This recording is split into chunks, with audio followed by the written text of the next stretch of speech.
축도 후에 합심으로 축도하기 전에 찬양을 부르고 그다음에 우리 합심으로 잠깐 기도하고 그리고 축도하고 전도하러 나가겠습니다. 그리고 오늘은 서로 악수하는 일이 없으니까 여러분들 참고를 하시기를 바랍니다. 오늘 말씀은 이제 설교에 대한 회중의 반응을 보여주는 그런 말씀입니다.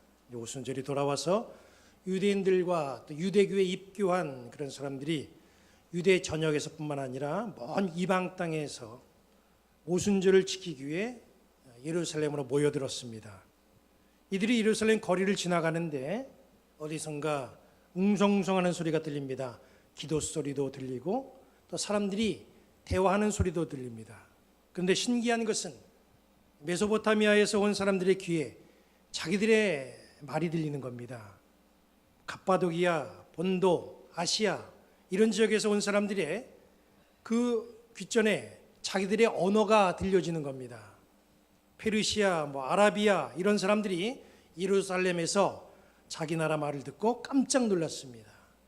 각 나라와 족속들의 그 방언들이 예루살렘 한복판 골방에서 다 울려 퍼지는 겁니다. 이게 어떻게 된 상황일까? 이것은 바로 예수님의 제자들과 또 초대교회 성도들이 한 곳에 모여서 열심히 기도를 하는데 그곳에 성령이 각 사람 위에 임하시고 또 성령이 기도하는 사람들의 입을 열어서 그렇게 말하도록 역사하신 거지요. 이 광경을 본 사람들 중에서는 놀라는 사람도 있고 당황하는 사람도 있고 조롱하는 사람도 있고 빈정거리는 사람도 있었습니다. 이런 상황에 성령 충만한 베드로를 비롯한 이 사도들이 일어나서 소리 높여 말씀을 전합니다. 오늘 우리가 읽은 이 본문 말씀은 베드로의 설교라 그렇게 이야기를 합니다. 주 설교자가 베드로입니다. 회중은 오순절을 지키기 위해서 원근 각처에서 몰려든 유대인들과 또 유대교에 입교한 그런 사람들입니다. 설교의 요지가 뭐냐 했더니 예수님이 메시아로 이 세상에 오셨는데 그 메시아를 무지한 유대인들이 잘못 판단해서 그분을 십자가에 못 박았다 이런 내용이에요. 설교 내용이 유대인들에게 굉장히 자극적이고 불쾌한 내용입니다. 이 설교를 들은 유대인들의 반응이 본문 37절에 나오죠. 여기 말씀 보면 그들이 이 말을 듣고 마음에 찔려 그랬습니다. 마음이 찔렸다고 하는 것은 심리적으로 불편한 진실을 들어서 마음이 편찮았다 그런 말입니다. 대화하는 데 있어서 소통의 방법은 굉장히 중요하죠.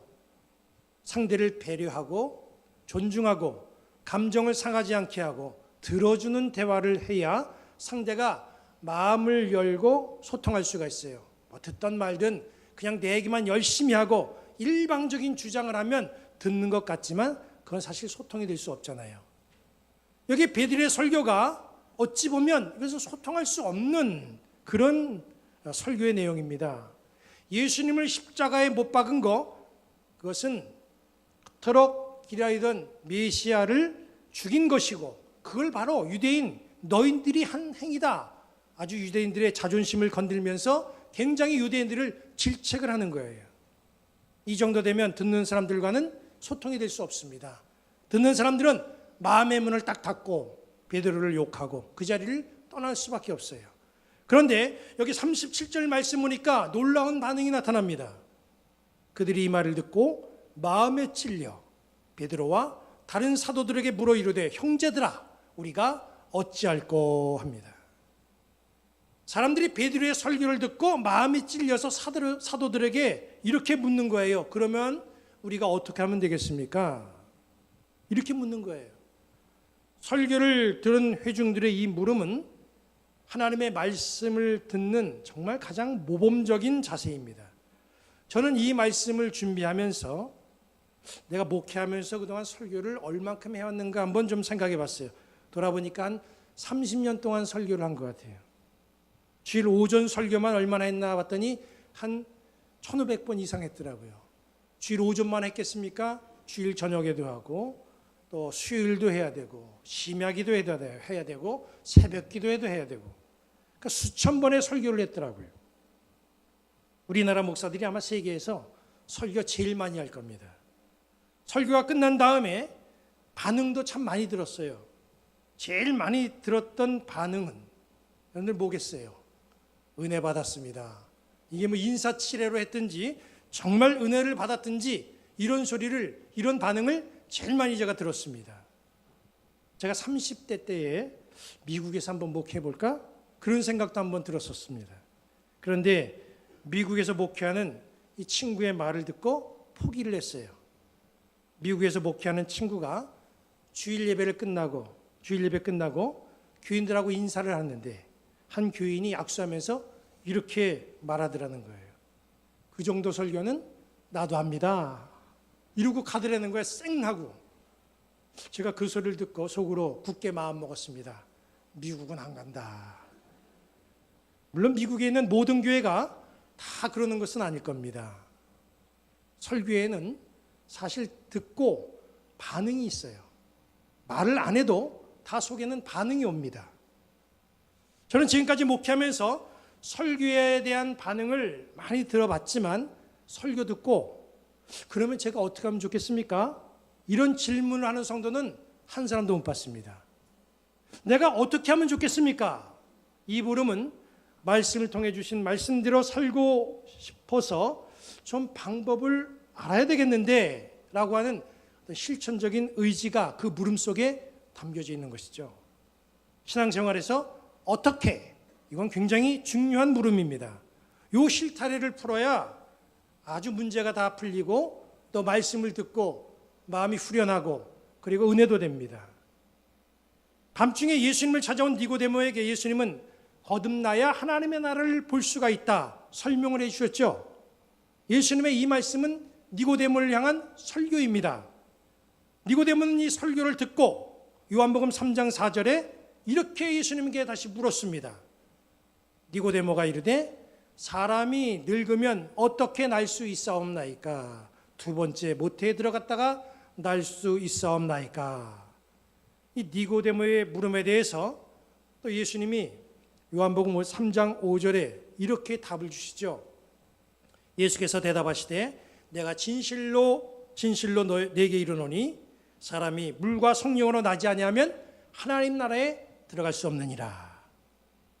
복음서를 보면 예수님이 말씀을 전할 때에 그 말씀을 듣고 예수님에게 질문한 일들이 많이 나옵니다. 답을 다 얻었어요.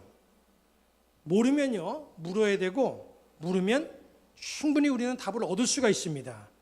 안타깝게도 궁금은 한데 묻지 못해가지고 답을 얻지 못해서 신앙생활을 평생 물음표 달고 신앙생활하는 사람들도 있습니다. 물론 잘 몰라도 믿음을 잃지 않으면 괜찮아요. 그러나 모르고 의문을 안고 신앙의 길을 걸어간다고 하는 것, 이건 굉장히 힘들고 어려운 겁니다. 신앙생활을 재미있게 하려면 알아야 됩니다. 알려면 물어야 되는 거예요. 메시아로 세상에 오신 예수를 너희들이 십자가에 못 박았다 이렇게 알려주는 베드로의 설교의 백성들이 그러면 우리가 어떻게 하면 되겠습니까? 물었다는 거죠.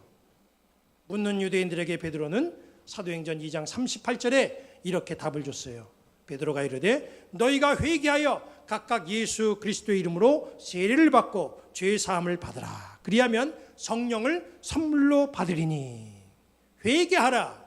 예수 그리스도의 이름으로 세례 받고 죄 사함을 받아라. 그렇게 하면 성령을 선물로 받을 것이다. 이것이 방법을 묻는 유대인들에게 주신 베드로가 준 이 해답의 내용이에요. 그 다음에 나타난 반응이 굉장히 중요합니다. 본문 41절은 이렇게 말씀하고 있죠. 그 말을 받은 사람들은 세례를 받음에 이날의 신도의 수가 3,000이나 더하더라. 묻고 해답 듣고 해답대로 행했다는 거예요. 그랬을 때 놀라운 성령의 역사가 나타났다는 겁니다. 우리는 말씀을 듣고 그럼 내가 어떻게 하면 되겠습니까?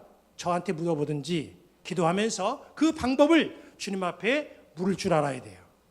그러면 거기에 대한 해답이 있습니다. 중요한 건 답을 듣고 해답을 아는 것에서 멈추면 안 된다는 거예요. 마태복음 19장에 보면 부자 청년이 나와서 예수님의 말씀을 듣고 똑같이 주님에게 어떻게 하면 좋겠습니까? 고 물었어요. 내가 어떻게 해야 영생을 얻겠습니까? 청년이 예수님에게 질문했습니다. 그때 예수님은 영생에 대해서 물어보는 이 부자 청년에게 해답을 주셨죠. 네 소유를 팔아 가난한 자들에게 줘라. 이게 답이에요. 그 해답을 들은 청년이 어떻게 했습니까? 근심하며 돌아갔다고 그랬어요. 해답은 들었지만 해답이 마음에 안 들고 힘이 부담이 돼서 해답대로 안 하겠다는 거예요. 아니, 하지 않을 것을 왜 물어봅니까? 답을 듣는 거 중요하지만 더 중요한 건 들은 답대로 행해야 된다는 거예요. 교회를 오래 다녔는데도 성령의 열매, 성령의 선물이 없다고 한다면 말씀 듣고 내가 처방까지는 받았는데 실행하지 못했기 때문이 아닌가를 한번 생각해 봐야 됩니다. 베드로의 설교를 들은 유대인들은 어떻게 했어요? 알려준 해답대로 그대로 했어요. 너희가 회개하여 각각 예수 그리스도의 이름으로 세례를 받고 죄의 사함을 받으라. 그리하면 성령을 선물로 받으리니. 이 베드로가 이런 해답을 주니까 그 사람들이 말을 받고 정말 회개하고 세례받는 역사가 일어났어요. 그러니까 성령을 선물로 받게 됐습니다. 그리고 교회는 자연스럽게 부흥할 수 있었어요. 베드로가 주는 해답을 듣고 그 말씀을 받은 요 41절에 나와 있는 요 유대인의 모습, 이 유대인의 모습이 여기 앉아 있는 우리 모든 성도들의 모습이기를 주님의 이름으로 간절히 축원합니다. 오늘 우리는 베드로의 설교와 그 말씀에 대해서 반응을 보여줬던 유대인들의 모습을 봤어요. 우리는 설교를 들을 때에 또 말씀을 읽으면서 기도하면서 내 마음속에 들려지는 주님의 소리를 들을 수가 있습니다. 마음이 찌를 때가 있어요. 그럴 때 베드로의 설교를 듣고 반응했던 이 유대인들의 모습을 배우시기 바랍니다. 그럼 나는 어떻게 해야 되는가? 오늘 유대인들이 베드로에게 물었던 이 질문 꼭 마음속에 담기를 바랍니다. 그리고 한 주간 주님과 교제하면서 주님으로부터 꼭 해답을 들으세요. 해답 듣고 주님이 주신 해답을 행동으로 옮겨나가는 그런 성도들 되시기를 우리 주님의 이름으로 간절히 축원합니다.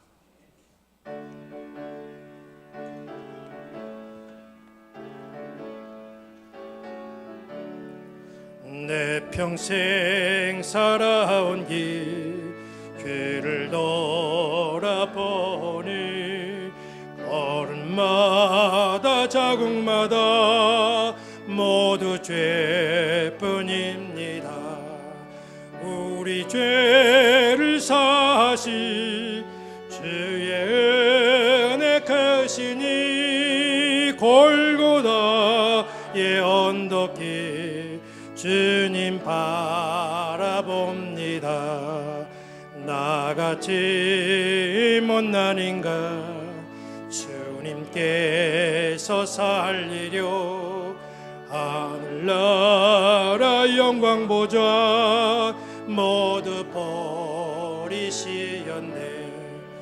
낮은 세상에 사람 영상 입으시 하나님의 큰 사랑 어디에다 견주리. 예수님 나의 주님 사랑의 주 하나님 이제 나는 예수님만 높이면서 살겠네. 나의 남은 인생을 주와 동행하면서 주님 사랑 전하며 말씀대로 살겠네. 이 시간 우리 함께 잠깐 동안 통성으로 기도합니다. 하나님, 이제 우리가 복음 들고 세상에 나가서 생명의 말씀 전하겠습니다. 하나님, 우리의 걸음걸음을 인도하시고 성령님 동행하여 주옵소서. 담대함을 주옵소서. 우리 함께 합심으로 기도합니다. 아버지 하나님 감사합니다. 오늘 거룩하고 복된 성회를 저희들에게 허락하여 주시고 예배자로 세워주시니 주여 감사합니다. 이제 예배를 마치고 저희를 복음 들고 세상을 향하여 나아갑니다. 성령께서 동행하여 주옵소서. 성령께서 우리의 머리에 지혜를 넣어 주시옵고 우리의 입에 할 말을 넣어 주시옵소서. 두려움이 없게 하여 주시고 담대하게 주님의 말씀을 증거하게 하여 주옵소서. 복음을 전하는 우리에게는 주님이 주시는 평강과 기쁨 있게 하시고 주님으로부터 잘했다 칭찬받는 거룩한 하루가 되게 하여 주시옵소서. 간절히 바라옵기는 저희들의 복음 증거를 통하여서 이 복음의 씨앗이 한 영혼 영혼의 가슴 속에 떨어지기를 원합니다. 상처 있는 영혼들이 복음을 통하여서 상처가 치유되는 역사가 나타나게 하여 주옵소서. 낙심 중에 길을 가는 사람들이 복음을 듣고 회복되는 역사가 있게 하여 주시옵소서. 문제 있는 심령들이 복음을 듣고 문제가 해결되는 행복을 얻는 기회가 되게 하여 주시옵소서. 복음의 씨앗이 잘 자라고 꽃이 피고 열매를 보게 하여 주옵소서. 이 거룩하고 소중한 사역의 발걸음에 풍성한 은혜를 허락하여 주시옵소서. 주님, 하나님이 여러분들에게 복을 주시고 여러분을 지키시기를 원하며 하나님이 그 얼굴을 여러분들에게 비추사 은혜 베푸시기 원하며 하나님이 그 얼굴을 여러분들에게로 향하시고 평강 주시기를 성부, 성자, 성령의 이름으로 축원합니다. 아멘.